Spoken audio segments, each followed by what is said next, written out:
Briefly talk about some of the issues that you faced while implementing online booking globally? Sure. um, so in North America, I really did not face that many issues. Um, Actually, the main issues were just around things like how to handle, ticket exchanges, that kind of thing. I would say in Europe, we had the biggest issues.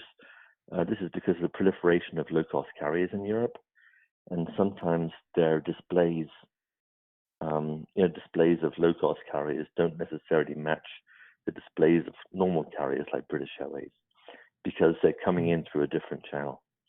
And so it was a matter of communicating to the teams to understand that low-cost carriers display um, their inventory in different ways, but also to make sure that they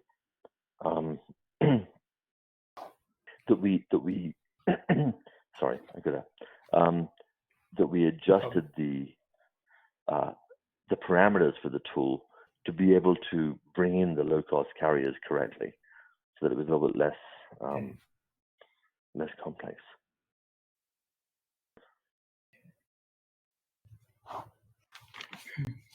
Okay. And then can you talk about some of the new programs or innovations that you pioneered here? Yes. So probably the top program that I pioneered is that I implemented a traveler profile system. And this sounds very, very boring, but actually it makes an enormous impact on everything else around travel. So it's hooked up to our human resource database. So, several times a day, it has updates regarding people leaving the company, joining the company, that kind of thing. But it also hooks up to the financial analysis database. So the reporting structure is built into the traveler profile system. And the financial reporting hierarchy is different to the regular employee service, HR hierarchy. So both hierarchies are built into the traveler profile. But it also means that we have the same system worldwide for travelers to be able to go into their, to update their traveler information. If a traveler leaves the company, they are very quickly shut off from all systems that they interact with. The reporting database is also hooked up to the traveler profile system, so the reports can be adjusted according to the financial hierarchy in the traveler profile system. If we decide, let's say in one country, that our travel agency service isn't good, we can very quickly switch it out, and not have it impact the efficiency and the operations of that country, because we have the profile system in place. So normally changing travel agencies in a country is a very disruptive process for a company. And for us, it's not disruptive because we have this in place.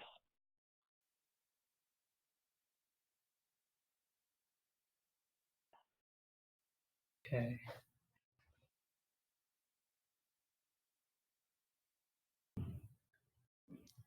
And having the end user system, is this the point that's related to the bullet in your resume where you mentioned that you consolidated travel in 22 countries? Yes. So by consolidating, I mean consolidating processes to one policy, but also consolidating data. So all the data comes into one database. So consolidation in that sense means that you consolidated to one set of processes. Everybody has the same travel profile system. Everybody has the same way of booking travel, even if it's different tools. They have the same policy they adhere to, all those things. And then everybody has all the data from all those travel agencies goes into one database worldwide. And that's an independent database. Okay, got it.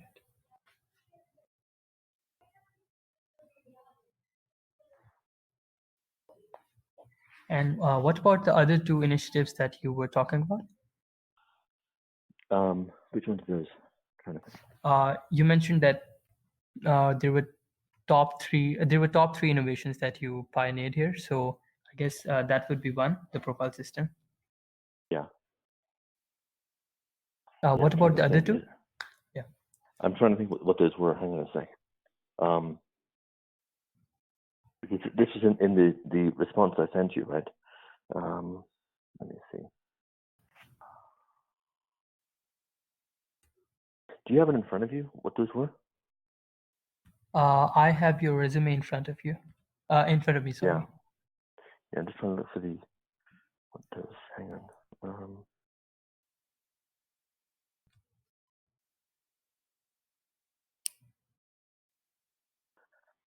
I think the reporting system was one of those initiatives. Okay. So in terms of that, I set up dashboards so that each analyst had dashboards that specifically updated daily and only applied to the travel that was booked for the cost centers that they oversee.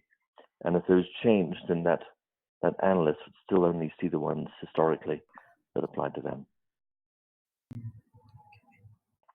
So again, going back to that traveler profile system, because the financial analysis hierarchy was built into the profile system, it meant I could set up dashboards that corresponded to the financial analysis system. So like everything was in place already to do that. Oh, I see. So they're interrelated. Yes. Okay.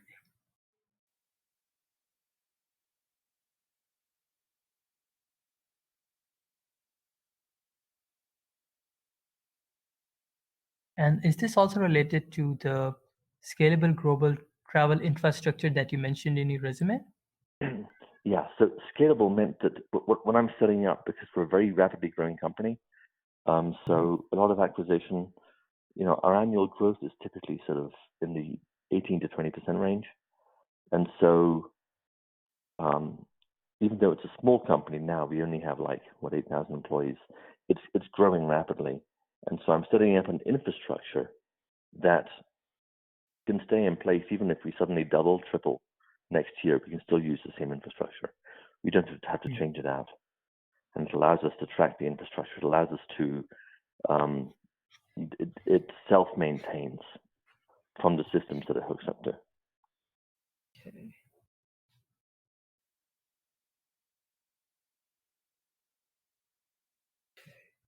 Okay, and speaking of the rapid growth and client acquisitions, can you talk about your role in with respect to that? Sure. So especially if not client acquisitions, company acquisitions. So if we acquire a new company, then we have to onboard those so we suddenly bring on, say, a company 10% our size. So setting up an infrastructure that can absorb that very quickly, the travel profile system allows us to do that. But the second part of that is being able to bring those onto our other systems, our booking systems, all of those things. Because of the infrastructure that we set up, we can do it very quickly also. Okay.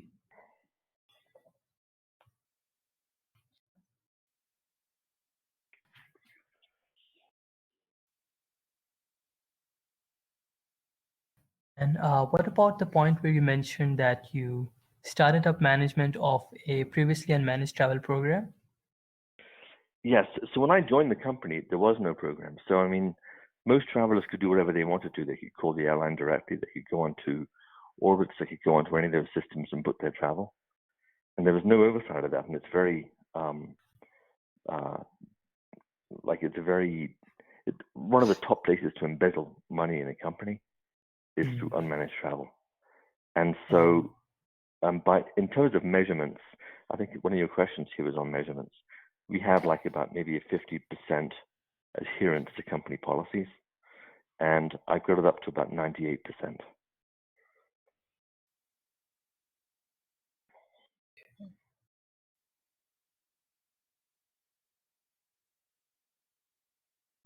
That's pretty great. Must have been pretty difficult back then. 50% Well, adherence. Okay. yeah, it took a while. Yeah, Yeah. there's a lot of pushback. Yes.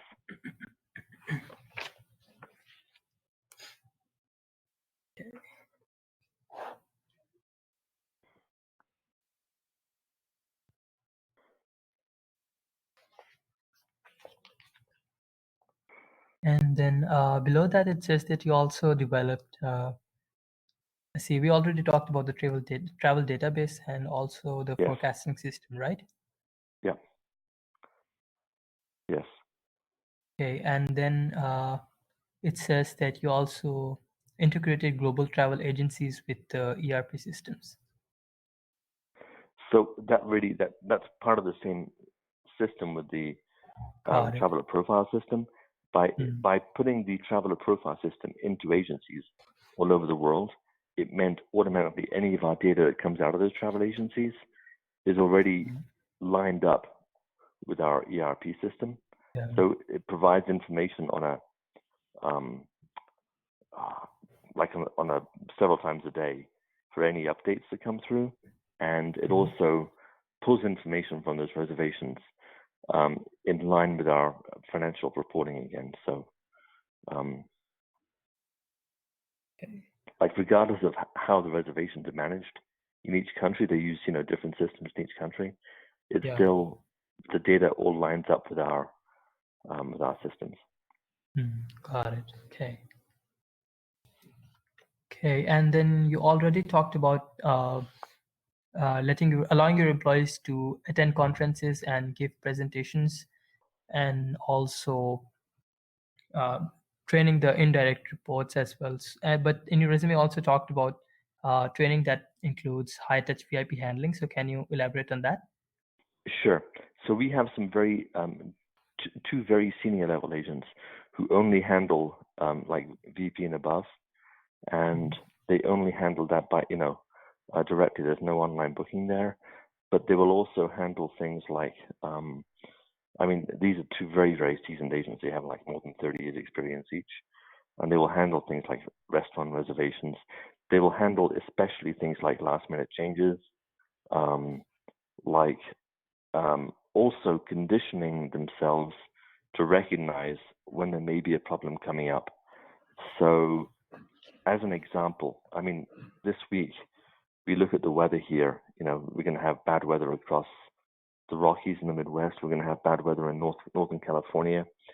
Being able to recognize those things and say, yes, this will impact this particular VIP. Let's reroute him through Dallas, or there may be, let's say, protests in Brussels. Happens fairly often. To look at that and recognize where it may impact somebody, and maybe move a meeting that somebody's having from downtown Brussels to maybe Antwerp. That kind of predictive travel. So not just responding to things that happen in the world, but predicting what's going to happen that may impact travel, may impact the efficiency of somebody on the road. The overall philosophy that I have for that level is to see each transaction not as a transaction, but as a doorstep to doorstep experience. You have to have that person conditioned to be able to fulfill their, what they're going on the road for in difficult circumstances and make it as easy as possible. And not just from airport to airport, but again, from when they leave home till they get back home.